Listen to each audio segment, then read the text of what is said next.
probably could fit. It is the exact same 3D printed cage. This running update is going to be a little bit long, but also very interesting. Alright guys, today I'm going to work on the Mangrove macroalgae tank, namely the Mangrove tree. The Mangrove tree is growing really well, so well in fact that it's almost hitting a light. Instead of raising a light higher, I really want the mangrove to start really branching out towards the rest of the tank above the radiant light. I've seen some advice where I can like kind of safely cut off maybe like this stem right here that encourage the mangrove to kind of grow sideways. But one advice that I really like is to actually try turning this red mangrove into a bonsai. Maybe not as extreme because obviously I've never done bonsai, I'm gonna kill this tree. But just maybe like gently convince the mangrove to grow this way. With that in mind, I bought some tools for bonsai and did a really quick read up on the internet. This mermaid showed a really nice video on Julius Sprung's really nice mangrove tree where he kind of bonsai'd it a little bit. I think he just kind of like cut it to size. Not sure if I actually used wire to bend it. But it's her and also Calvin from the Mangrove group that really gave me the idea to give the bonsai a try. I'm gonna go really easy because Miss Mermaid to point out that a lot of people kind of fudge up when they try to bend it a little bit too much. So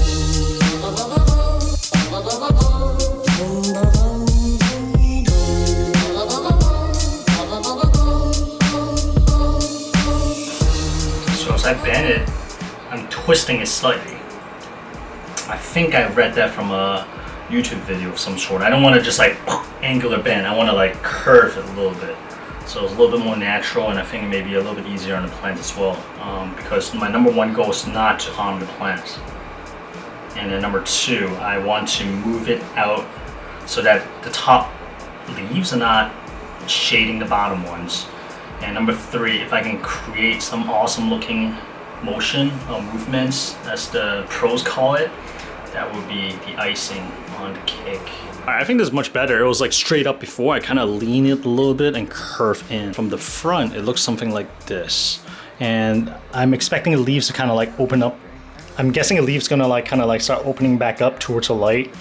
So kind of even out, but you see the branch coming out this way. And I'll try to train the branch so that it keeps kind of going out this way versus like straight up. The only other thing I kind of want to do is maybe push this down and convince it to go a little bit lower but branch that way versus like going straight up as it is right now. This guy is okay. Maybe I'll even cut this down the road. This one, I would like it to kind of come out a little bit more this way. So everything is kind of like flowing this way. So yeah, this branch may have to go. I'll twist it a little bit this way so it frames the tank a little better. I wonder if I do need to move the light a little bit more that way now that I'm trying to encourage plant to grow this way. All right, changes may be subtle, but I have wrapped all the branches I want with like a lower gauge wire. For example, this one I want to curve outwards. This one I also want to kind of curve outwards and bring it up slightly. That one I brought it down a little bit and trying to like cover the top portion of this light. And that one in the back, I'm training it to kind of come this way instead of shooting straight out. So overall, I feel like in terms of light coverage on the mangrove is way better. I'm just waiting for these leaves to kind of flatten out towards the light to see if any adjustment needed. The main branch, I'm not super loving it, but it's way better. It was like straight up before, so at least there's something. Maybe I can start training it to go a little bit, start going this way a little bit. I don't know, man. I'm like, again, I'm total newbie. Don't use this as an instructional video. I just want to show you my journey in terms of how I'm gonna shape this mangrove tree over time, and I may change the method as I learn more as we go along. But so far, this is what we got, and then we're gonna give a couple weeks to grow in and see how it turns out. 4 to 6 weeks later. Alright guys, so we'll talk a little bit more about the mangrove. It has been a while and then mangrove has absolutely grown out. I'll show you the result. But first, recently I had some issue with cloudy tank in the mangrove tank as well as the 45-gallon tank. In both tanks I was able to take care of it pretty quickly with the UV sterilizer. However, that also tells me that maybe I want to beef up my biological filtration in both tanks. So for the mangrove tank, I do not have a lot of surface area for bacteria to colonize. Basically, I have this piece of rock and this piece of rock and the sand, and that's pretty much it. There's no media in there. So that got me thinking. I went to Amazon and went shopping. In the past, I've tried stuff like marine pure spheres, but today I want to try something a little bit different simply because I'm curious. So I bought some of these Brightwell bio block. I got the 1.5 inches ones, thinking that this may be a good size to kind of tuck away in the back of the tank. I also bought a big block of the same biomedia for the 135 gallons. So these are the smaller one. These is like 1.5 inches. Kind of cute, really light. Pretty cool, huh? Like a little block. Well, you can't touch it. And of course, I can't really tell you how well it performed because I cannot really measure the bacteria. But I'm sure if this is similar to any of these biomedia out there, this will do its job. So I'm more interested in see whether these guys hold up over time. It's more like a long-term test for me. But I'm gonna go ahead and tuck these away in the mangrove tank and we'll see how they do. Okay, supposedly each block of this is good for 20 to 40 gallons of water in terms of biological filtration. That is quite a claim. My tank is 17 gallons. Technically, I only need one of these guys, but just to be safe, I'm gonna jam in as much as possible. You can never have too much biological filtration surface area. So let's go ahead and let me see if we can tuck them away somewhere. Ideally, I should probably rinse them out in tank water first, but block is in the water already, so I'll just go with it. Dude, look at all these proliferate and macroalgae. I wish they'll kind of like grow forward versus like back. All right, I'm looking at the size. I think like if I really want to make it fit, it probably could fit in the sunless ATO. Might go one extra. I'm gonna just drop this in the 135 gallon tank. So 2 days ago, I ordered this from Amazon and this just arrived tonight. In my hand, this is surprisingly light, which is good. That also means that this is really, really porous. I know this bio brick has been out for a while. Obviously, I just got this, so I cannot really provide any kind of like meaningful feedback besides what I see right now. Oh, actually, you know what? That's one thing I can do. It's not powdery. Egg, like pancake. It actually smells like pancake. It's a really pleasant smell. Flour, like the ones that you used to bake. It's a pleasant smell. I like this. It's really gentle. It's a gentle smell. Interesting. All right, now I'm gonna rinse this and then let's go ahead and get this in the tank. The next morning. All right, so this guy just arrived. I got this from eBay for about like $9. It is the exact same 3D printed cage from, I think it's like Thingiverse. Of course, if a 3D printer is printed for free, I don't. Somebody on eBay is willing to do this. I've already swapped out the two on my MP40. The flow was like night and day. I was running the pumps at about 45%. I had to dial all the way down to like 25%. So that tells you how much the foam intake has really clogged up and how much flow is restricting. One thing I worry about is these little fish getting sucked up into the power head, but seeing how small these little holes is, we should be good. Oh, look at the foam head right there. That is a nitrate factory if I've ever seen one. All right, I think this should just snap on.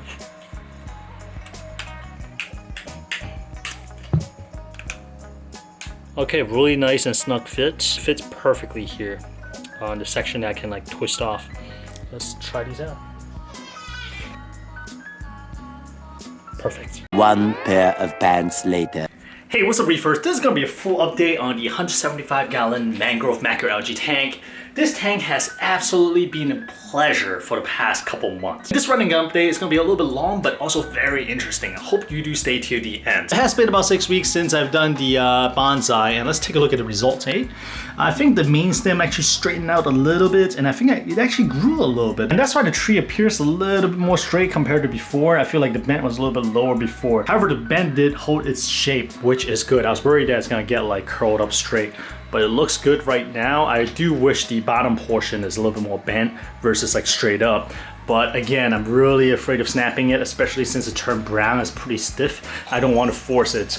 So when I was doing the bonsai, I picked a part that's a little bit more green, like up here, and kind of transitional color right here. And again, when I bend it, I rotated it as well. So it's not just like a right angle kind of deal. So it's like I bend it this way.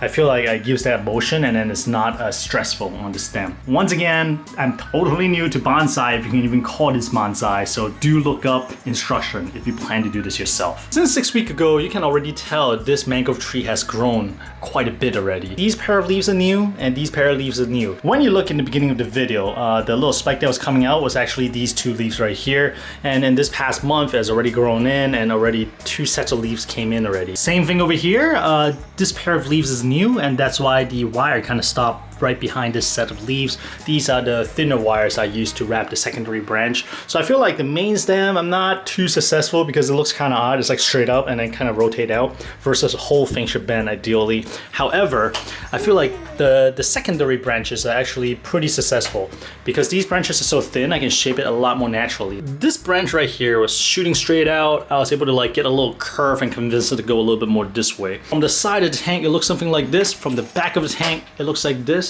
And let me show you from the front. From the front, it looks something like this versus having everything just kind of like spread out and go straight up, which I thought looks a lot more natural, even though it's done through a not as natural process. If you want to try something similar to your red mangrove, once again, check out actual videos for bonsai. Don't follow whatever I did. This is just my experimentation. I did order a pack with a couple different gauge of wires. I mainly used two. I used this guy right here and this guy right here. The pack is really affordable and came with a little clipper as well. If you're interested in it, I'm gonna leave an Amazon link in the video description below so you can check out what I got. Seeing how well this mangrove did in this tank, that got me a little courage. I actually bought a couple pots right here from Gulf Coast ecosystem where I got all my macroalgae, and I've just been sprouting them. Now I've received some comments or DMs asking like what's the best way to kind of like grow a mangrove pot and stuff like that. I'm totally new, but from some of the guys I've talked to, it seems that if the mangrove roots, especially the hairy ones, can touch some kind of substrate regardless what it is, it seems to encourage the roots development and it kind of speed things along a little bit. In terms of actual maintenance of the mangrove, I didn't really do anything besides like spraying the leaves down. In terms of actual care for the mangrove, I don't really do anything besides like spraying the leaves down every like 2-3 days. Red mangroves actually do not need to be sprayed down, unlike the other type of mangroves, because the root system keep a certain pressure to keep the salt out, and any salt that actually mixes in, they'll excrete from the trunk, or they'll keep the salt and mineral content within a sacrificial leaf that they'll drop once in a while. I just feel a little better because I feel like mangroves in that environment where they get wet, so I feel better about kind of missing them. So maybe it's more for me than for the plants. Okay, with mangrove out of the way, let's take a look at all the changes. The first thing I want to talk about is the MP10 3D printed guard. I absolutely love it. With the foam guard, I have to clean it like at least once a week, if not more often. But for the 3D printed guard, I cleaned it like maybe once every 2 or 3 weeks. As you can see, it's already kind of collecting detritus right there. So I need to remove it for cleaning. The flow did not really get impacted, even though it's kind of like sucking all the gunks. I do not need to kind of like turn it up and stuff like that. So I really, really like it. For $9, can't really go wrong. And of course, if you have a 3D printer, just print it yourself. You notice in the back, I have an XP Aqua Sumpless ATO. Basically, I use that to skim the surface of water. Before, my surface of water always have like oil stick, but with that installation, oil stick is a story of the past. Basically, it's pulling water from the surface and I have a little power head to blow it back out. That is pretty much it. If I want to, I can put some media within that little box, so I have some kind of filtration, but so far I do not need it. One modification I did make though is that that little nozzle right there, that's something different. That I believe is from a real pump that I have from a long time ago. If I don't have that, it's just a little hole and it's blowing the water pretty strongly right across the tank. It was a little bit too strong for even the Gorgonian, so I was able to find that. I just super glue it on so that the water flow actually points to the surface, which is fantastic. It gives me a little bit more surface agitation as well. Love it. Well, let's talk a little bit about the livestock in this tank, shall we? This tank has been a joy. Every time I look at the tank, more things pop up, which is fantastic. We'll talk about the coral first. So in terms of corals, we have what I call the blue xenia, or it starts with a C. It came from a telegram who got it from Mari. So I'm just gonna call it like Mari's blue xenia or something like that. But right now I can't really tell. However, when this tank is under like natural white light, this is like a velvet blue. It's beautiful. Another soft coral that I'm really excited about in this tank is this guy right here. This is the Japanese Pygnypheus. This coral is really interesting because if you look at the body, right, it has a really interesting white texture that is not usually found. The other coral that comes to mind that had that kind of texture is the carnation corals. It's MPS that's super, super difficult to keep alive. Whoever can keep it alive probably is sitting on a gold mine right now. This coral is pretty common in Japan, but not so much in the US. If you want to find one, I believe Unique Coral may have some for sale, but be ready to dish out some dollars. Over here is a little surprise. I do believe this is a Japanese green tip toadstool that I thought I lost a long time ago, but somehow it popped back up. So I pulled the plug a little bit up front so that it can recover and hopefully grow back into a nice little mini colony. And talking about exciting soft corals, here's the other one that a lot of people are excited about. This is a worldwide coral OG bounce mushroom that came from Daniel in New York that I talked about in the last video. If you have not checked out that video yet, check it out in the top right corner. That was a really exciting video. Lots of things going on in there. And coming over here, we have one of my favorite, more common soft coral. These are the green finger leather. I do believe they may be Singularis. It's really difficult to tell between the difference between Singularis and Nepheus. So Sean, if you're looking at this, help. I really like them because they give that nice vertical form factor that SPS give, but does not have that higher care requirements. And since we're in the back, you'll notice I actually removed the back one-sided mirror film because I didn't really like that look too much. I do like this totally see-through peninsula look, so I just removed it. I like it much better. It's harder to film because I got to now pay attention to what I got going on in the background, but I do feel like I enjoy the tank a little bit more, especially now that I can see it from the backside a lot more clear as well. So from the backside, we can see Xenia slowly taking over, which is fine as long as they're pulsing. I feel like they look nice, just like this right here. And I have people reaching out to me asking what made my Xenia pulse, because they have the same problem that I had where the Xenias do not pulse. I find that in my case, it was due to the lack of trace elements. I've tried stuff like turning down the flow. I've tried stuff like adjusting lights and stuff like that. None of them work until I change what I dose. In the past, I do the BLS 2 parts, which is alkalinity, calcium, and magnesium, which is technically 3 parts, but it does not contain any trace elements. The moment I switch over to ATI Essential Core Pro, which contain trace elements, they started pulsing the 45-gallon tank. Now you may be thinking like, okay, maybe it's something with ATI Essential Core Pro. Not so. In this tank, as soon as I started dosing off of reef, they started pulsing as well. So I do believe that, at least in my case, it was due to the lack of certain elements in the water. I cannot tell you exactly which one, but it's definitely something in the water that was missing for these guys. The Xenia pulses in order to get the water through the polyp in order to capture whatever they need. So that's why a lot of people are saying that first thing to try is turn down your water flow. Because think about it, if water flow is going through the Xenia's polyp, they do not need to spend energy to pulse to get the water through the polyp to get whatever they need, right? But when the water is not there, they pulse to create a current through the polyps. They'll grab whatever they need. But if the water does not have what they need anyways, why do they need to pulse?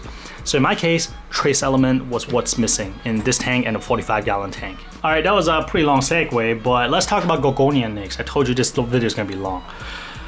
This is a spiny Gorgonian. It has always done well. I'm thinking about actually chopping this off and then moving it to the 135-gallon tank because it's getting a little bit too tall for this tank. Look at it from front. It's kind of out of place.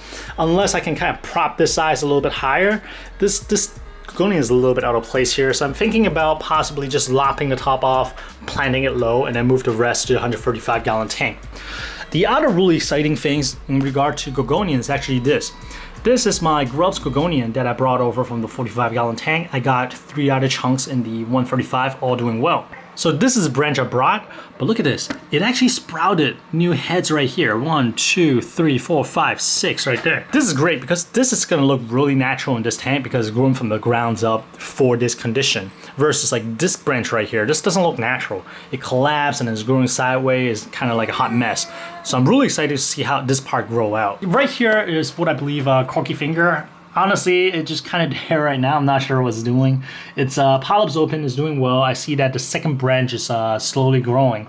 So we'll see which direction it goes. And since we're back here, we can get a clear look at the Kryptonite Candy Cane, which is doing really, really well. It has not really started splitting for me yet in this tank, but then they're always puffy, so I assume that they're happy. And you see that there's like a nice soft corals that Lynn hooked me up with last time she sent me home with a box. So I'm excited to see it really growing up and opening and see what it looks like. It looks really similar to this one, but that one is tan versus this one's green. So it'll be a really nice complementary color to each other. Oh guys, you know what? Actually from this angle, it's actually interesting. You can see the Mari's Blue Xenia actually looking blue. Look at this. It's not just from one angle. If I move the camera around, you can see that it stays blue. Until I look at it from the front, of course. One more thing we're going to talk about is the Christmas tree worm rocks. I've removed the Rastazoas, as you guys can see in the last video, and it has recovered really nicely. I've created a couple frags of the Rastazoas, which has opened up. I already traded 2 of them out. And from top here, you can already see the SPS, I think it's Portis, has already started reclaiming the space. They've always been there, just kind of bleach out because they're not seeing the sun. And they're already turning green once again, so that is awesome to see. And you actually see that there's actually a lot of worms still under the zoas, which is fantastic. Here, check this out. Never get old. That is awesome.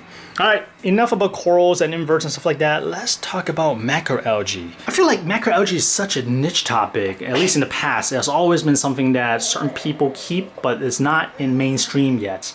But I think that's changing.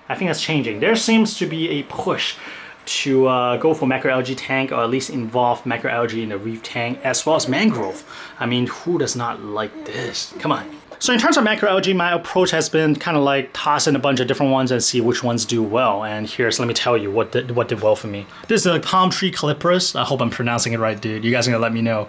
Not to be confused with the feather or the Mexicana, because like the other type, they kind of multiply really quickly and they'll go sexual, which means they turn transparent, release all the nutrient in the body, and cause a tank crash. The palm tree morph grows a lot slower. Case in point, it's been about 2.5 months since I've had these guys in the tank. It took them about, I think, like 3 weeks to get established, and then it started growing. And the rate of growth is not tremendous like the other macroalgae that I'm used to. But it is beautiful. It does look like the feather caliparus, which I like. It brings a different feel and texture to the reef tank. And one interesting thing is that look at all these little pods and empty pods just growing on these fern-like structure. It's really, really cool. And you'll notice that each of these runner kind of ends in the head and opens up like this. That's why it's called a palm tree caliparus. I swear I'm pronouncing it wrong. The other piece that's kind of interesting, these calcium-based macroalgae right here. I got one of these guy right here and one of that in the back. Now when they turn white, that's bad news. Usually that means they're dying. However, one of you guys tipped me off that this is normal, as when they come into a new environment, sometimes they just kind of die back. However, you notice that you may have new plants kind of shooting out from the sand, and that's the new growth. And right there, right next to this dying piece is that guy right here. That's totally new and just sprouted maybe like week and a half ago, so this is really exciting. Same deal right here. See how the main plant is turning white? However, right next to it, there's 2 new shoots. Now I know in the past we used to call these like money plants. I think it's called like Hambalita or something like that. Again, terrible name, I'm sorry. This one did not die back, but it did sprout a new growth on the side. And since we're talking about calcium-based macroalgae, I got these guys right here, shaving brush. I got, I think like 1, 2, and 3, 4 of these guys initially from Gulf Coast Ecosystem. And you see that new shoot coming, and this one is actually growing off one of the old branch, which is kind of cool. So these are really cool because I feel like this gives like a different feel to a reef tank. In terms of macroalgae, another really popular one is these guys right here, Polyphia. Now, this is like one of the only ones I know the scientific name of. These are super long. Look, one of these leaves goes from here all the way to here. My initial hope for these is to use these as background. I was hoping that this will kind of come up and get blown in the currents to kind of like cover the whole backside. However, as you can see, they're being pressed down the other way instead. So I may tweak the flow a little bit down the road to see if we can kind of like get them to go up or go this way. Let's take a look at some of the red macroalgae. First one up is the red bubble algae that I got from NPS Reefer. Initially I was kind of nervous because the whole box sat in transit for I think 1 extra day, so it dropped some of these bubbles. But I can see that the bubble remained, so it's fantastic. And also, what really excited me is that if you look at the base, a lot more stems are coming out, and the stem got a lot beefier. The original stem is probably like this size right here, kind of thin, but the new one's coming in, it's like thick, juicy, and dark red. And they came attached with all these big red bubble, which got me excited. But what got me even more excited is that if you look at the tip right there, just tip, we got some almost like red chaeto. I was like, what is that? Right? Look at it. Look at those guys. If you know what kind of macroalgae that is, that looks like red chaeto, please let me know. And speaking of chaeto, so what I thought is super awesome is that this macroalgae actually came attached with one single strand of chaetos. And within the span of about 2 months, look how much it grew, and I have a little spindle now. I thought it'd be really fun to grow out this chaeto into a small ball and then transfer it to the 135-gallon tanks refugium. Because in that refugium, I do not have chaeto, I need chaetos, and let's grow that strand out to that little ball. And 2 more macroalgae that I got going right here. This one starts with a B. I will have the actual name in the video down here. I can't pronounce it, so yeah. When I first got it, I wasn't too sure about it because it was turning white, but it has really grown in. I've seen new tips growing at the top now, so I think they're established and good to go. They look really, really cool. And seahorses love hitching on this one in particular. This is another type of red macro that I just received. I think this is the dragon tongue for common name. I'm not 100% sure. If you know, please let me know. But I feel like this adds a little color to this side of the island as well. And the last macroalgae, yes, finally, the last one. I didn't realize I have that many. Is this guy right here. I think it's Oglo. Again, I'll leave the name down here. I actually started with a bundle in there somewhere, but eventually they kind of just all melted away like this. Maybe it'll start growing here, I'm not sure, but they obviously got outcompeted by the other macroalgae and are not doing well. But these two strands are new. So maybe they'll start growing this way, which will be kind of cool too. So as you can see guys, there's so much going on in this little tank. I didn't even get into all the little critters like the Bristol worms, a lot of mycet shrimps. And look at all these little plant runners. They're just kind of popping up everywhere. In terms of fish, I am unfortunately down to just 6 blueback, blue-eye, dwarf rainbow fish. I think about 2 weeks ago, one of them got sucked up against the overflow box. I think it has been weak to begin with. It was one of the ones I was looking at, I was like, that guy's not gonna make it, it looks a little weak. So unfortunately did not make it. But the remaining 6 has been pretty solid. So I'm crossing my fingers. I'm feeding them around 4 times a day. I start out with the extra small TDO, maybe like once in the morning and then once before they go to bed. And in between, I'll do some powder food like the reef roids, reef chilies. I also do cold frenzy as well. And they seem to be doing well. And once in a while, I also feed some of those instant baby brine shrimp. But however, they seems to be dwindling in number. But these fish, according to breeder, is not long-lived to begin with. The typical lifespan, I believe, is 2 years. So we'll see how they do. The rest of the guys looks pretty healthy. So knock on wood and hope they're doing well. So this tank should not have any predator for these kind of fish, and the power heads is well protected, so we'll see, knock on wood, knock on wood. But I do plan to add a little more fish to this tank, possibly a captive bred mandarin or a African striped pipefish if I can find one. And I got some friends helping me out in Florida right now to try to source some of those fish. Alright guys, some of you guys asked for a longer video. I hope that was long enough for you. That brought me back because in the past, all the videos I do for this channel, they're kind of long and all the run and gun and just like ramble on. Well, I hope you guys enjoyed this video. If you like this longer format, leave a like so I know. And leave a comment, let me know what would you like to see next. Update to the 145 gallon tank, shopping for new fish, or tips, or all of the above. Let me know in the comment below. That's it though, I'll see you guys next Sunday at 12:14 p.m. Shop. Bye.